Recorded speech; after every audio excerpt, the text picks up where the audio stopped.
Hello, everyone, and welcome back to the Asheville Vedic Astrology channel. I'm here with Andrew Foss, who is the president of Bhava, the creator of the astrological software program Sri Jyoti Star. He also has advanced training as a physicist and a master's in physics. Is that correct, Andrew? A master's in physics? I ended up with a master's, yeah. A master's in physics, a PhD in computer science. And the reason he's on our channel today is because of his new book, Yoga of the Planets, Their Mantras and Philosophy, which I highly recommend, and you'll see why as we get into this particular discussion. So welcome, Andrew. It's good to have you. Very nice. Thank you so much. Yeah. So as we get into this, this discussion, what I would like to do is start out with, can you tell us how this book came about? Because as I was reading it, it's obvious that it took you 20-some years to work through the material in here and to put it together. So how did this come about for you? How did the idea first inception arise? Right. So I've actually written, instead of a kind of introduction, I have a chapter called The Journey, which is how I really came to start on the book.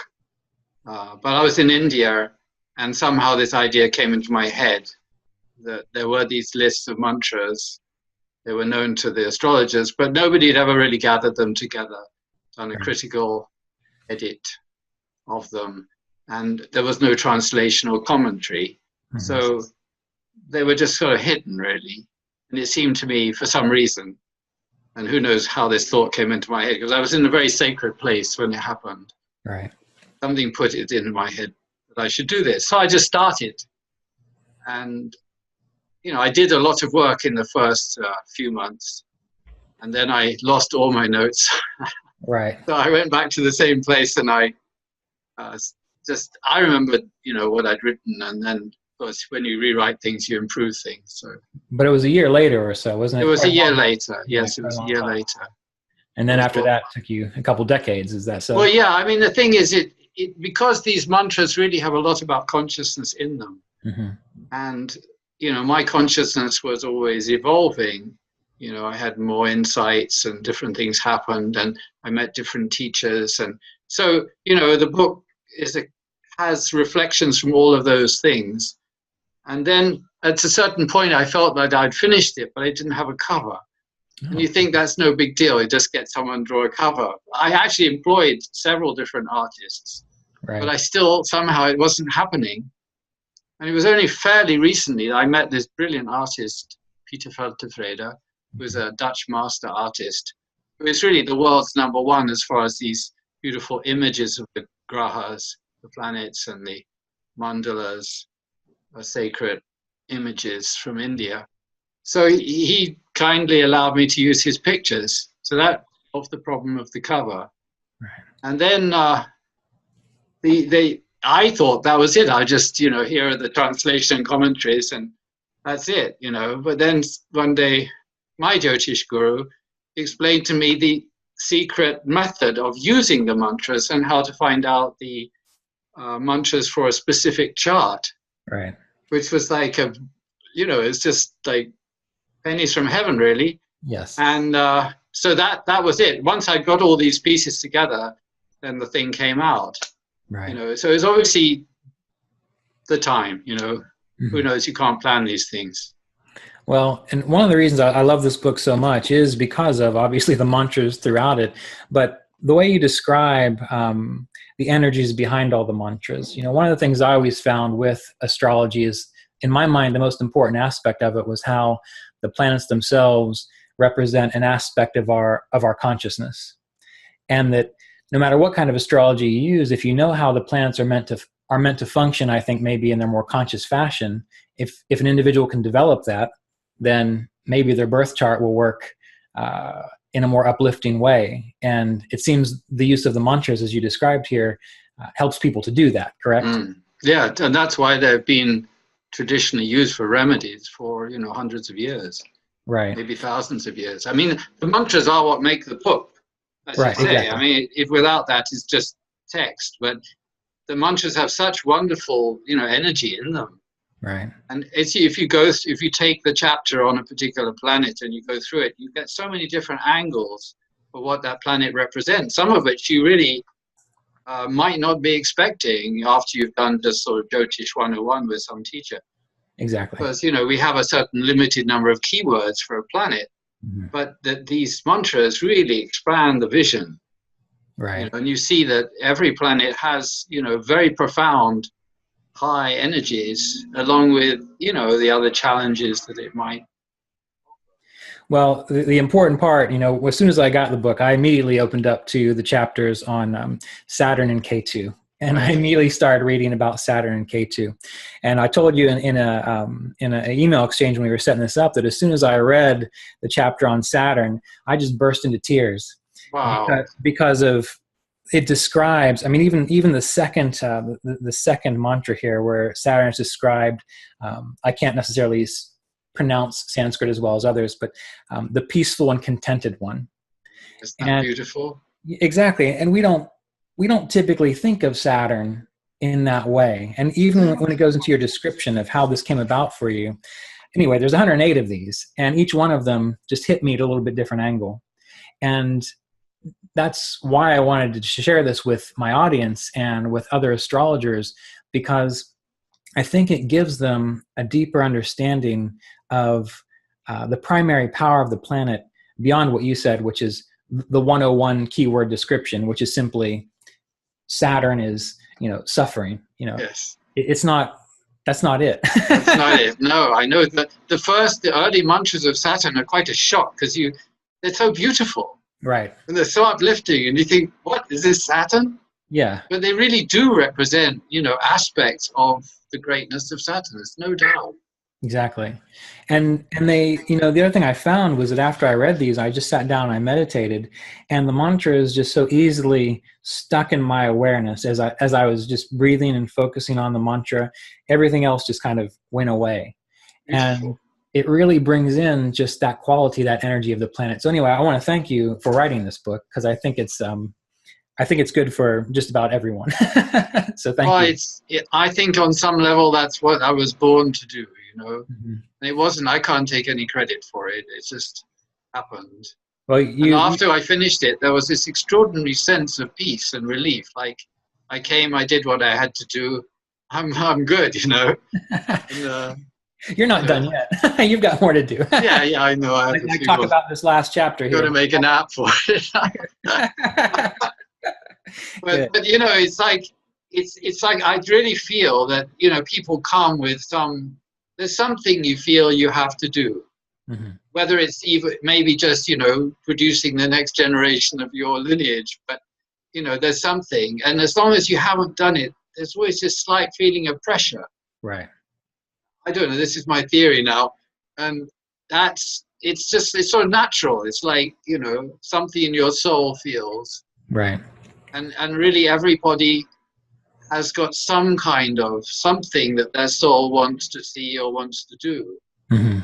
And so that's one of the jobs of the astrologers, is to try and help them by pointing out what they might need to do to really feel that sense of peace. Right. Exactly. And with this book, there's the process that you described early on when we got started about finding mantras that are applicable to the individual's chart.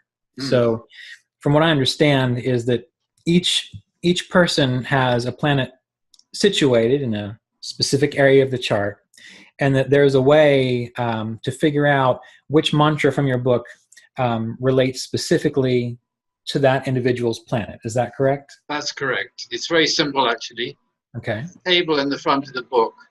And if you just have the position, the longitude of the planet from some software printout, then you can get in a moment from the table which number of the planet you're looking for. Then you just open up the book and find that number in the chapter on the planet.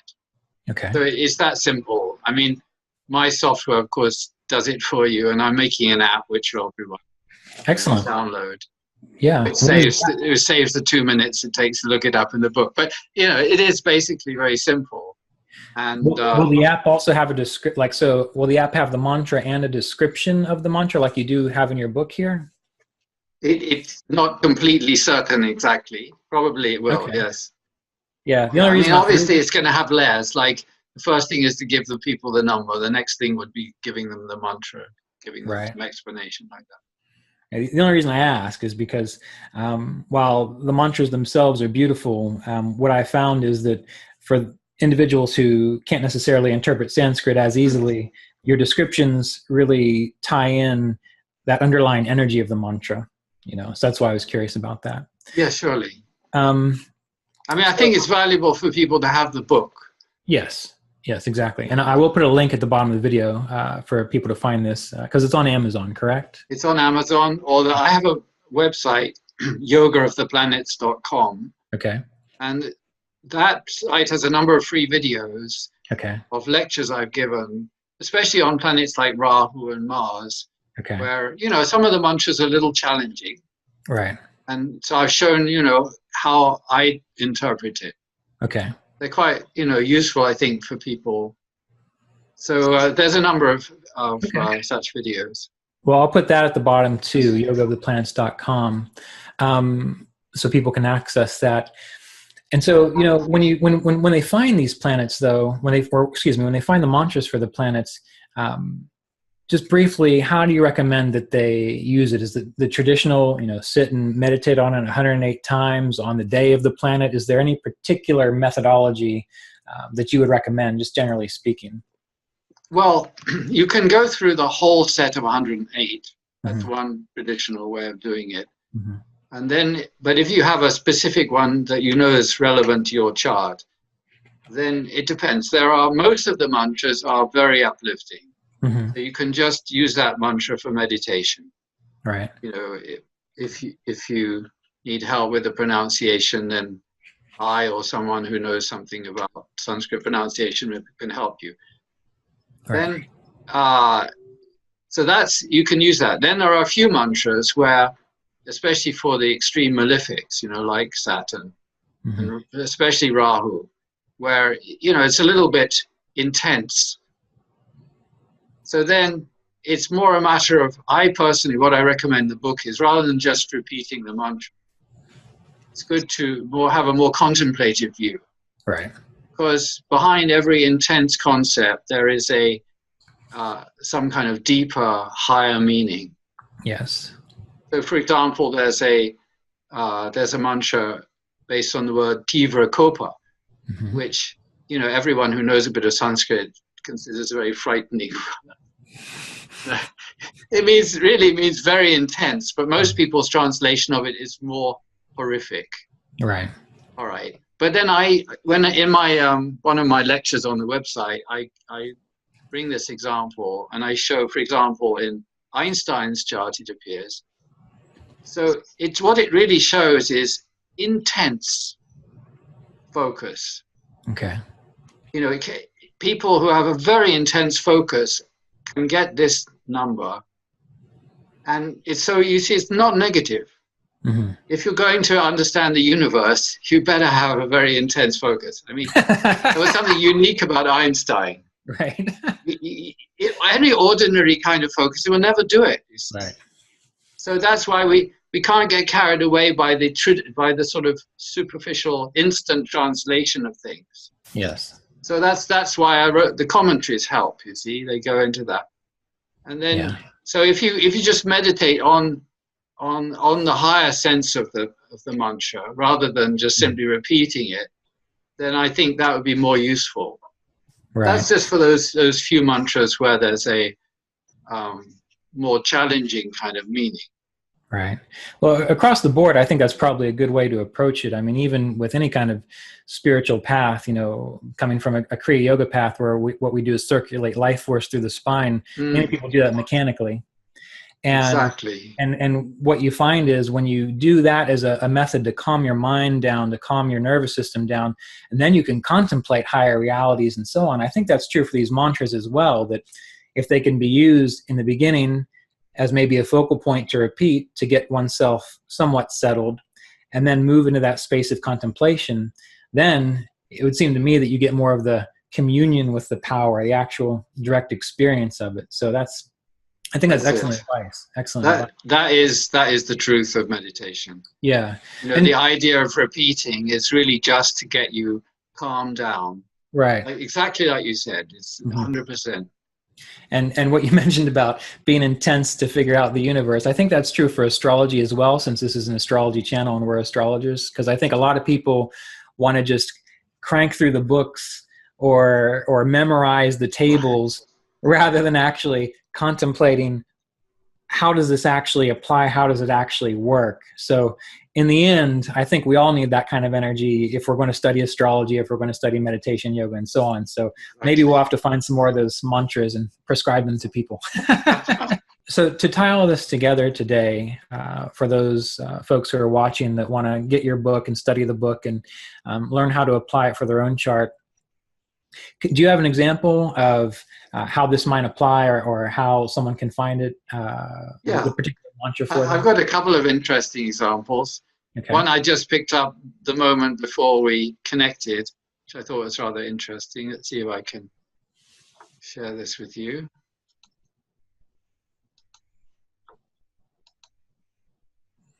Can you see that? Yes, I can. Right. So this is Abraham Lincoln's chart. Okay. And I just picked his name because it was the top of the list of famous people in the database. Okay. So then this was just 5 minutes ago. So then I looked at the chart and thought, well, he's famous for the Civil War, all the things surrounding that. And right. Obviously the fact that he had to do that is related to this Rahu Mars in the ninth house. So then I thought, well, let's just look up his Mars. So I looked up number 56. See, the software's just telling us the number. Right there by the planet, the 59, 56. Yeah, exactly. Okay. So we could look up Rahu, but I thought Mars is the commander-in-chief of the gods. Right. So there's always an intense thing between Mars and Rahu because Rahu is the commander-in-chief of the other side. Yes. And when the two commanders-in-chief meet, there's always a big battle. But anyway, so the number 56 for Mars happens to be Om Samara Durjayaya Nama, which literally means unconquerable, difficult to overcome in a conflict. Right. So, and I said that this includes meetings of all kinds, including negotiations. Mars represents those who will fight back and fight hard. Right. This can be as true of the warrior as it is of the saint, in different ways with different manifestations. So I thought that was just quite classic, really. Well, and especially since it seems to fall in his ninth house, is that correct? 7, 8, 9. Exactly. So a house of Dharma. So would you say that if Abraham Lincoln was your client and he was amidst the Civil War, when it came to a mantra, this would be a mantra that you would recommend for him to help support his Dharma to get through this? You could, yeah, definitely. Okay. And I think what I found is that I often do this if I'm looking at someone's chart and there's some just question about the planet. For example, here, there is a understanding in Jyotish that Rahu blocks Mars. Okay. It's called Kuja Sambhana. Yes. And so you might look at that and think, well, Mars is fighting the righteous war in the ninth house, but is he going to lose because Rahu overpowers him? Right. Then I would have looked up the number of Mars and seen, no, he's going to win. Because of the quality of that particular mantra, is that correct? Yeah, because the mantra is saying he's going to win. Okay, that brings up one quick question. So then these mantras, this is an obvious question, but just to confirm, they're in a particular order then for a reason, in that when you learn these mantras, when you studied them from the sources that you got, it was very specific about where they go, correct? That's right. The sequence is extremely critical. Okay. And I try, because there are different lists, and the lists are mostly the same, but not 100%. Okay. So, I worked the best I could to figure out wherever there was a discrepancy, which list was more likely to be giving the correct. Right. And so far, everything has turned out to be remarkably right. Perfect. This is just one of multiple examples. Like the the insights the planets give is by their position in the numbering sequence is quite remarkable. I've never seen it fail. So for astrologers, not necessarily just people who are wanting to apply it to their own chart, but astrologers, the kind of technique that you gave was that when you're looking at, say, this Mars and this Rahu, you saw that the Mars mantra indicated being unconquerable. And I actually looked up Rahu's here, and it looks like it says Om Goraya Namaha for awful. And so I'm assuming that means that this Mars allows him to overcome this awful Rahu energy within his life. Is that accurate? I think we could, yeah, you could also say that the war will be awful. Right. So this is not any small war. This is something very...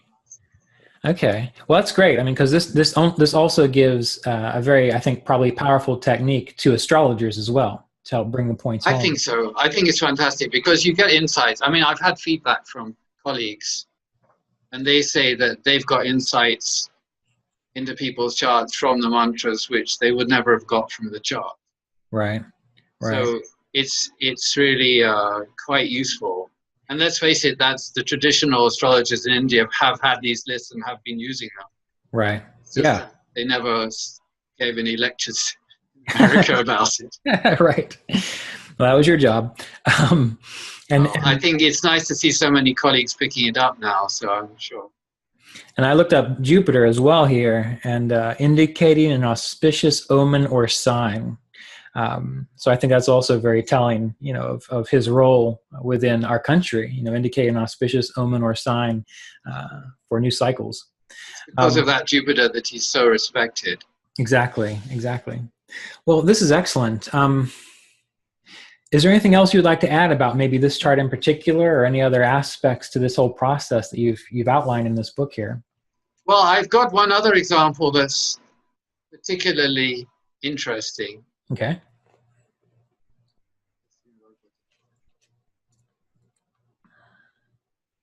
Vivekananda. Okay.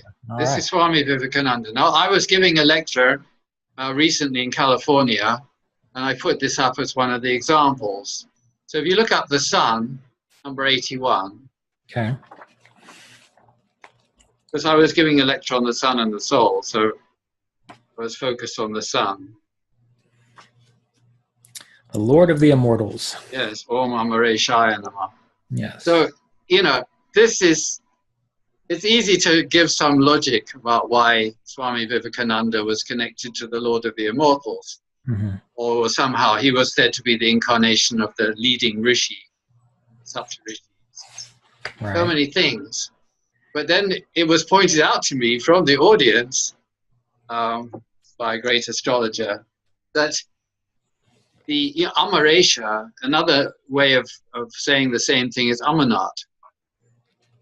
Amarnath has the same meaning in Sanskrit as Amaresha. Mm-hmm. And Swami Vivekananda had some very special connection to Amarnath. Amarnath is a particular Shiva in Kashmir. Okay. It's a cave where the water is dripping and creating a linga. And once a year there's a big festival there. People go. It's a long walk, but thousands of people go there. And when Swami Vivekananda basically decided to leave, he went there. In fact, it was all, I think, predicted by his guru long before. He went there, had darshan, and then he gave up the body. Mm. So there was something very, very significant. And if you see this chart, it's all about the sun. The sun is the Atma Karaka in the Lagna, in Sagittarius, totally dominating. Right. And he went to Amarnath and he left. That was I thought it was quite stunning. Well, I mean, that in and of itself is fantastic. I even just happened to flip to Jupiter, and where it describes born in the year of the Angiras. And it says right. that describes one as rich, wise, experienced, and always compassionate, and that these are the qualities expected in a guru or guide, which, of course, he most certainly was. Exactly. Yes, Angiras was one of the very great rishis. Yes. Excellent. Well, I really appreciate you taking the time today to speak with me about this. I think this is really a great blessing for not only people who just want to improve their life through understanding astrology, but I think the way you described how to actualize these mantras for the astrologer to get some deeper understanding of the chart, I think that's also really fascinating. So I just want to thank you for taking the time to do this and writing this book. This is really an excellent book, Andrew. Well, I'd like to thank you very much for your kind words and for interviewing me. And there is the final chapter on the secrets of the Vimshottari Dasha, which we talked about talking about, but as I described, there's a lot there to digest. And you mentioned that it took you how many years to come up with the description of this? Did you say 20-some? Well, no, the whole book I worked on, but the question of why the Vimshottari Dasha periods are the length they are is something I've been thinking about ever since I came across Jyotish. That's more than 30 years. Okay. And it would just seem to be a complete brick wall. Right. And then one day it just all came to me. So I just wrote it down. Excellent. I'm still contemplating it. I want to make sure that I can at least have somewhat of a semi-intelligent conversation with you about it before we discuss it. Sure. So thank you. Very nice. Well, it was a pleasure to have you, Andrew. God bless. Namaste. Peace.